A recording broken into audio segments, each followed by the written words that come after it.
you see, because of this state of mind, we don't think that play is important. We play in order to refresh ourselves to go back to work. And that's not playing.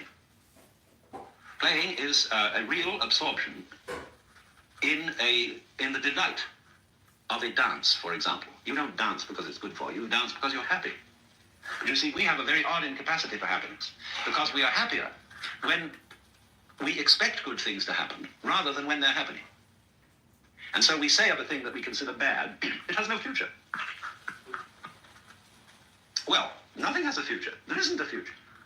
There's always a present, and one has to get this as a kind of a basic approach. So then, one can also, therefore, use the word play or game in a sense that is not trivial. We don't think, for example, that when we hear a performance of a Bach cantata, or better, a purely non-symbolic thing, like a fugue, we don't think that that's trivial. We don't think it's trivial to play the organ in church. We don't think that the plays of Shakespeare are trivial. They're plays. A play, you see, in the sense that I'm using it, is a musical thing. It is a dance. It is an expression of delight, in the sense of Blake saying that energy is eternal delight. And, for example, the art of Islam, the arabesques, which aren't pictures of anything. They're just fantastically intricate, beautifully colorful designs. They are play. And according to this thesis, the universe is just like that. It is a very, very elaborate play system. And the fundamental elements of this play, the Chinese call the yang and the yin. Yang means the positive and yin the negative. Yang refers to the south side of a mountain, which is in the sun, and yin to the north side, which is in the shade. Yang refers to the north bank of a river, which is in the sun, and yin to the south bank of a river, which is in the shade. Yang is symbolically or prototypically male. Yin is symbolically female. That's not to cast any reflections on women. So you might say the reason they're called male and female is that yang is aggressive and yin is yielding. Yang is convex, yin is concave.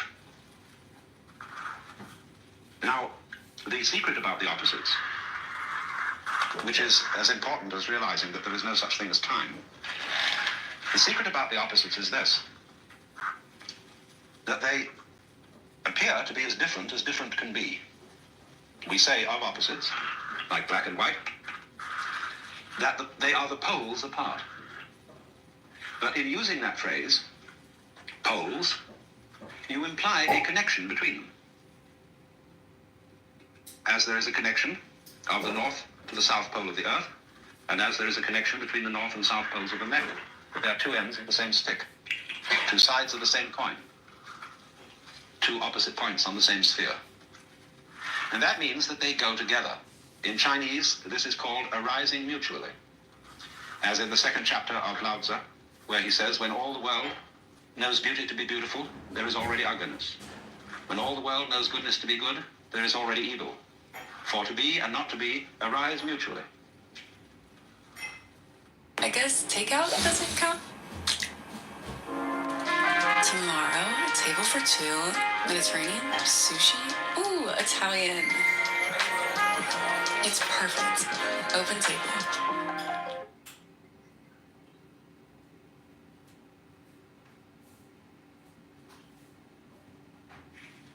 What confuses people is that they don't see this. They think, for example, that the positive is something there which truly exists, whereas the negative has less reality. It doesn't exist. We think that, for example, the space in which this universe floats is a non-entity and has no importance. And we are thereby, because we see energy manifested in the positive aspect of things, and no energy manifested in the negative, we are afraid that energy and its delight is threatened by nothingness. That it's going to be swallowed up, and that in the end, darkness will win. We feel that about ourselves, and we feel it about the universe as a whole. Because energy is effort. And effort, after a while, you get tired and you can't keep it up. And so darkness must win. According to Chinese philosophy, that is a hallucination. Because energy cannot be manifested without inertia. There must be something to push against for there to be any manifestation of energy. You cannot dance without a floor to use your energy against. You cannot, when energy or any kind of motion is completely unobstructed, there's a sort of squish, a fizzle, and nothing happens. Because fundamentally, as we shall see next hour, motion is only realized when there is stillness, relative stillness. And so energy is only realized when there is inertia, and the positive is only realized when there is the negative to bring it out. These things work together, but when you don't realize it, you are anxious. You are afraid that the dark side is going to win. Now, the minute that happens, you become unable to play. You start getting serious, and the game degenerates into a fight. Because you feel it absolutely urgent and necessary under those circumstances that the positive must be made to win, accentuate the positive, you see? And that leads to all this beastly kind of religion, where people go around with forced smiles and hearty handshakes and accentuate the positive. And the moment a person does that, you know that it's a big fake, it's a put-on, and that there's something utterly unreal about it. That's why you may have often experienced the fact that certain kinds of virtuous people are offensively virtuous. And they're very difficult to get on with. They don't have any light touch. And of course, this is particularly prevalent in religions. Because not all religions, but many religions are states of terror about the negative side. I was talking with a very enlightened nun the other day, Catholic, and she was open to all sorts of new ideas. And I said, you know, there's one thing wrong with your worship and the way you sing your hymns and chant your chants and do all these rituals. You don't swing. I don't mean by that it isn't syncopated. I mean by that there is not an attitude of delight about it. It's always you feel the service is being conducted in the presence of the chief inspector of morals. The original starched shirt, the appalling grandfather, in whose presence you daren't show any kind of sprightliness, because after all, you know, when we are children and we are very exuberant and we leap around and bounce and all over the place, we make the adults tired. Because the moment a child starts getting exuberant, we try to give him a guilty conscience. You have no business having so much fun. There are other people in the world who hurt. There are people who are starving. There are people who suffer. And for you to go around leaping around as if the whole thing was gorgeous is a kind of irreverence. So be guilty. Shut up. So as a result of that, where we think that an occasion is a particular solemnity, where you're in church or in court or standing in a row of Marines or something saluting the flag, everybody gets grim. And so there is no delight in religion of that kind. Well, there's none agreed with me that they really ought to do something about that. And I said, well, maybe I'll come to your convent and teach you how to sing. But you see, all of that is because of the fear that the nothing will win over the something. Now, it's true in games, there is a winner and there is a loser. But in a fight, it's different. In a fight, the object of victory is to get rid of the defeated party. Because he's bad, and he ought not to be there at all. But in a game, it's quite different. Because if there is to be a winner, there has to be a loser. So it's terribly important not to get rid of the opponent. You could have no chess unless you had the black side as well as the white. Impossible. So in a game, what we admire a person we call a good loser. That is to say, a good sport. Because he does not take the loss seriously. It's very instructive, for example, to play any game that you know well, whether it's chess or checkers or whatever, with yourself. And each time you move over to the opposite side, play it with your best skill. For example, you can play a very marvelous game. You take two cocktail olive toothpicks, you know, the kind they make into little plastic swords, and you do a fencing match with yourself. And actually try to stick one of your hands, and the other hand really tries to defend itself. You'll find this is extremely interesting. It's a meditation exercise. And then you realize, you see, what is the nature of a game. Because if you are a good chess player, you may congratulate yourself if your opponent wins, if you have given him a good contest. Because then the game as such was interesting. And you come to realize that you and your opponent in a game of chess together constitute a single organism, like your right hand and your left hand fencing with each other. Let not your left hand know what your right hand doeth. That means have a conspiracy to pretend that they don't belong to one organism and that they're different, like black and white, like space and solid. They must look as different as possible. But underneath, in order that there be a game, in order that there be, in other words, a relationship of these two, there has to be a secret agreement. They have to be tacitly one, but openly two. Exoterically two, esoterically one.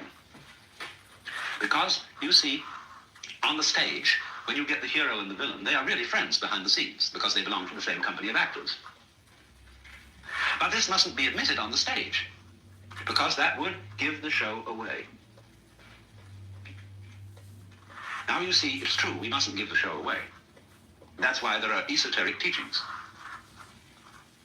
But on the other hand, there is another opposite extreme, which is not realizing that the show is a show. And that's as bad as giving the show away. So you have always, when you are in the theater, say you go to the movies, and you go to see some great horror movie, you know, awful thing.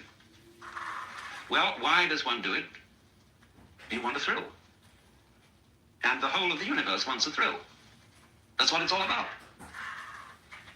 Otherwise it would be boring. But when you go to the movie, you know in your heart of hearts that it's only a movie.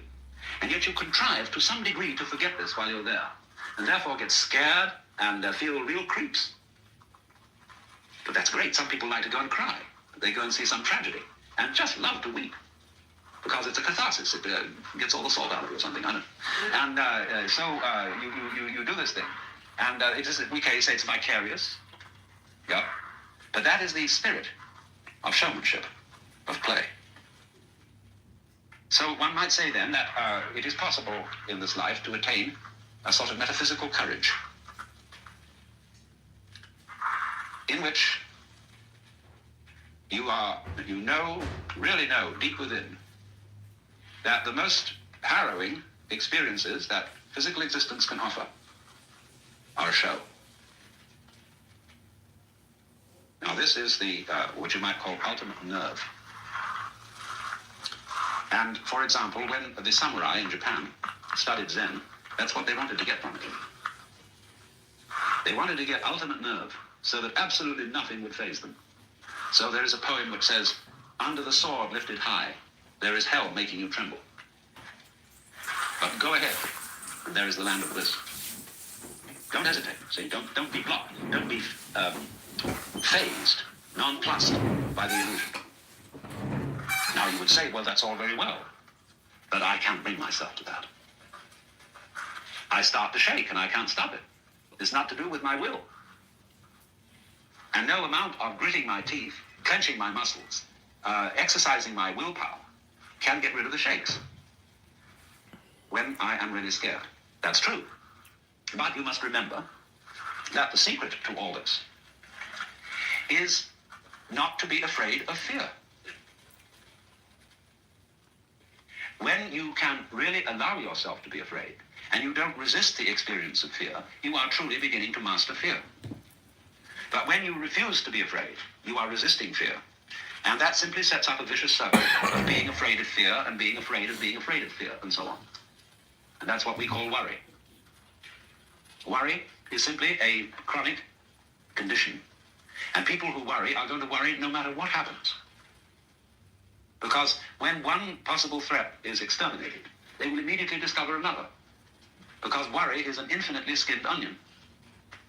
And you can go on and on and on, because the moment you see, you reduce the size of the onion and you get your worry down to about this, suddenly your whole sense of distance and size changes.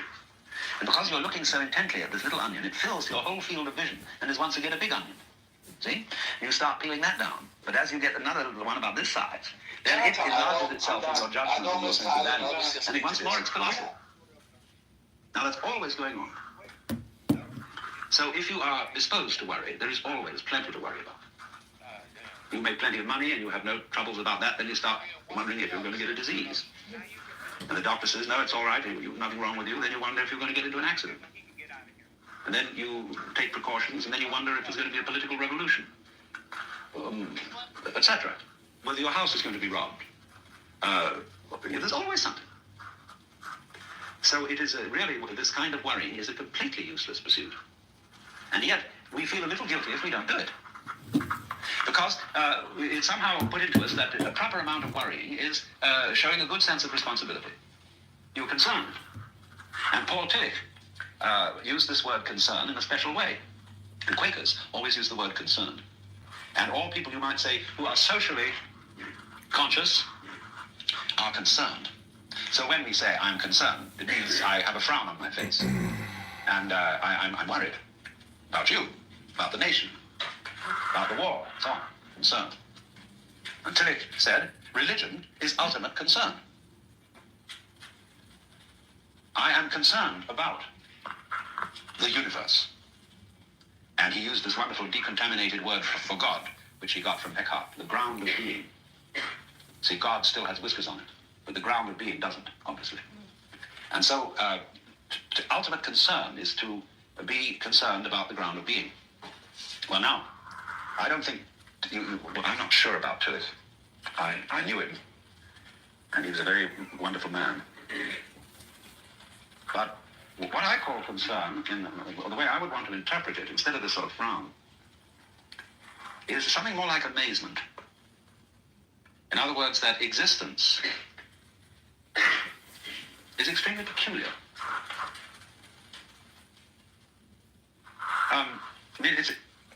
I can't explain this feeling because I don't know quite how to ask a question about existence so that I could be said to be wondering about it in some sort of clear-thinking way. It's a very nice thing to consider to yourself that if you were going to have an interview with the Lord God, and you would have only 5 minutes, and you might ask one question, what would you ask? And you've got plenty of time to think this over in advance. And you realize, question after question, say, no, that's not really the thing I want to get at. It's not that. Like, do you exist? God would say, well, of course. Yes, here I am. Am I having a hallucination? He said, no. Well, how can I be sure that this isn't a hallucination, you see? Well, then you reject all that sort of question. And when you finally come down to it, you don't know what to ask.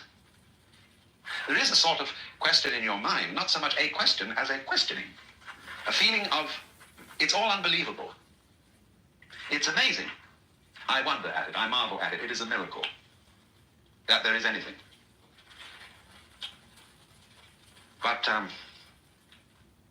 it's like a friend of mine who went to a Zen master, got an interview after a good trouble, an interpreter. And he sat down and said, you know, now I'm here, I don't know what to ask. I just feel like laughing. And Zen master said, well, let's laugh. And they just broke up. So...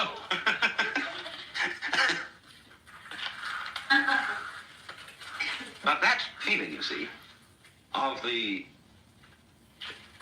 marvelousness of being is what I call, or would want to mean by Tillich's phrase, ultimate concern. It's also love is involved in it. See, that's the part of the problem of an abstractionist culture such as ours. As I indicated, we are not materialists, we are abstractionists. A materialist is a lover, and therefore is somebody related to the present. Because, you see, you can't love except in the present. When you have under your hands a piece of wood, and you say, my, hasn't that a gorgeous grain, you know, and you fondle it. If it moves, fondle it. And you run over this and think, hey, isn't that gorgeous, see? Well, you're loving it. It may be that it's an apple in your hand, and you say, I love you so much I could eat you. And you eat it, and you relish it. That's loving in a special way. So, concern and love, and there are many forms of love. There's a whole spectrum of different kinds of love, which runs from the red of libido to the violet of divine charity.